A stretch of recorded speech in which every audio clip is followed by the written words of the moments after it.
Eleanor from Further Insights, and I'm here with Andrew as well, and we're really excited about a new guide that we've just put out about cannabis digital marketing. So we wanted to spend a few minutes talking about what's in the guide and giving you some little golden nuggets to help increase your cannabis marketing. Yeah, absolutely. Thanks, Eleanor. And yeah, what we've learned in working with independently owned and operated dispensaries is there's a couple of key areas you really need to focus on to achieve success in digital marketing.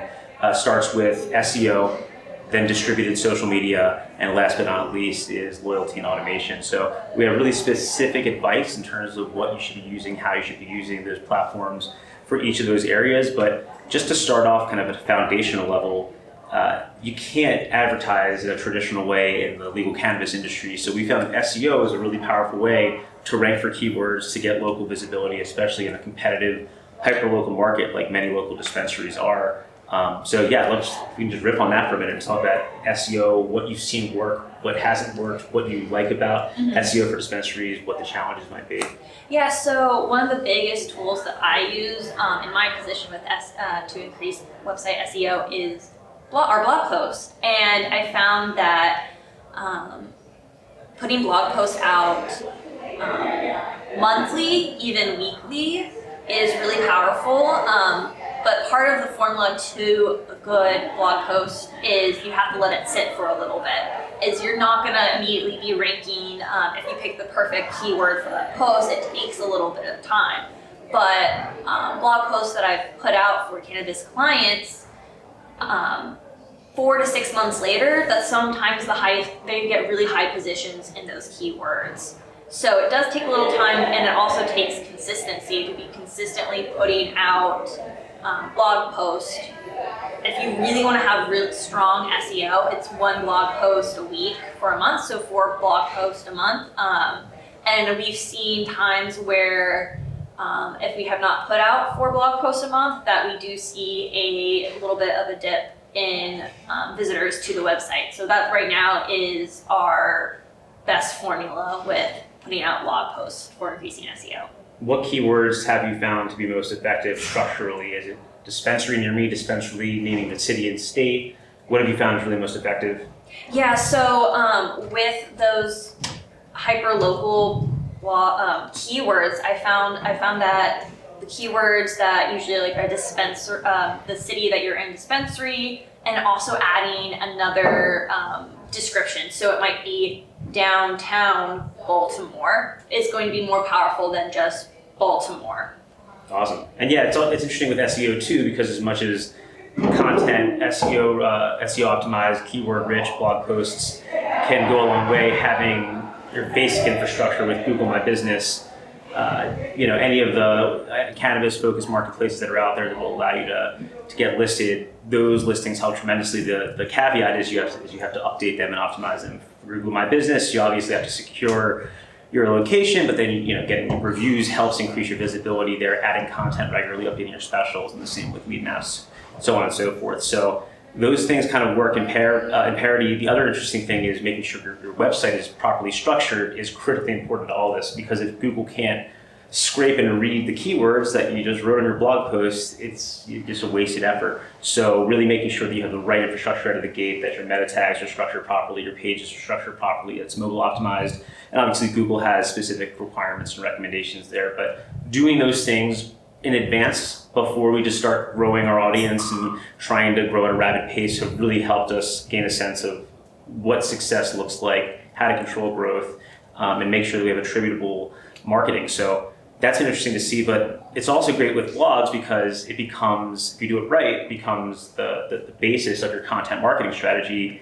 And what we've seen in lieu of advertising is that distributed social media content, meaning taking your blog post or topic and distributing it in the way that each social platform requires, whether it be Reels on Instagram and Facebook, Shorts on YouTube, putting your content in the right format for that platform is going to be successful because the algorithms want that, but also it's how people are interacting on these platforms. So we can take a blog post, make a video about that blog post to complement it, and all of a sudden we have volumes of content we couldn't have had otherwise, because we're thinking about how to take this key topic and make sure it's digestible to people across different platforms and that they can consume the information the way they want. So for me, it's just been really cool to see that social media can be that powerful when you leverage it properly.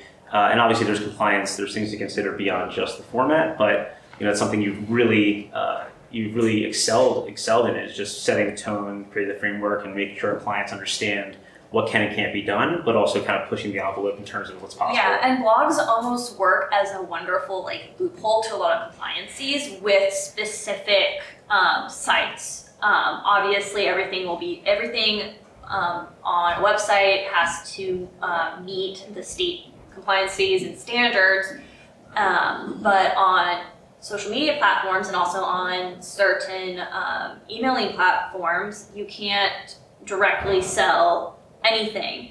So to get around that is you get people to come to the blog post, and in the blog post you have links, you have buttons to specific products or specific brands. So you kind of have to, even though it's one more step for them to take, you create a funnel that will get them to a landing page to buy a product. Absolutely. On social, let's say in the last 6 months for cannabis dispensaries and brands, what has been the most impactful kind of content? Well, specifically talk about that piece, but generally speaking, is it video? Is it video that links to a longer video? What's really working for dispensaries on social? So I found that on Facebook with dispensaries is that pictures are actually doing better than videos, especially with pictures that are including employees and important figureheads that the customers know who they are and they want to interact with them. Like, people got Facebook to connect with their friends and family, creating a friends and family environment on Facebook and sharing pictures of happy people, group photos. That does really well. On Instagram and YouTube, it is those short form videos that are excelling. And also I've noticed in the past month, because it is getting more competitive for the short form reels, having a good thumbnail image will take your content to the next step.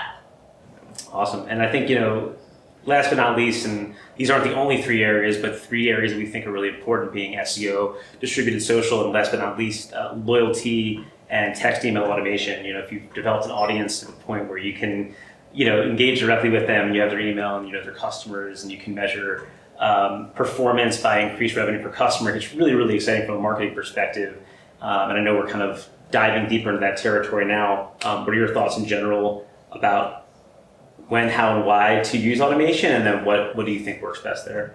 So with automation, I think something that's kind of new and important is with states that have very clear guidelines between the recreational and medical customers / patients, is making sure that you have those audiences separated. If there's a product that can only be bought by medical patients, you don't want to be sending those out to your recreational patients. And then again is that's kind of something important with this new distinction happening in Maryland.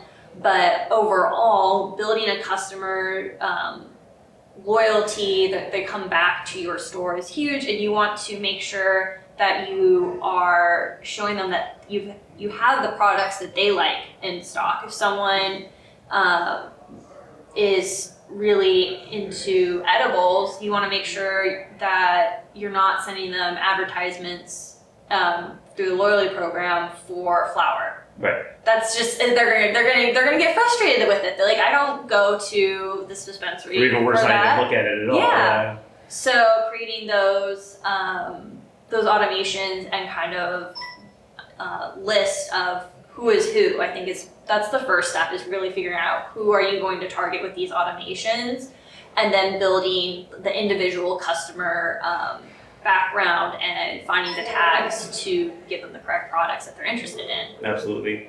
And it's a difficult thing, especially in an industry like legal cannabis, where it's cash only in a lot of cases.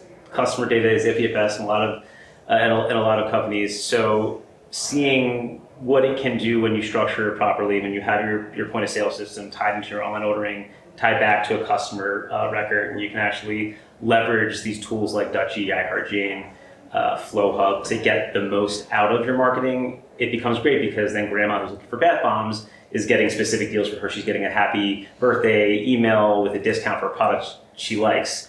And people that are going to buy, the highest potency flower are going to get that email. So it's really interesting to be able to slice and dice the audience like that and give them, frankly, what they want while increasing revenue and profitability. So definitely excited about where that's going to go. But we're learning as much as our clients are in this industry. It's new territory. Some of these things haven't been done before, but there's some tried and true methodologies that we found work really well. So we're really excited to share this guide with you, and we'll be sharing more content about this in the next few weeks and months. But if you have any questions, feel free to reach out to us anytime, drop a comment below, and we'll see you soon. Thanks.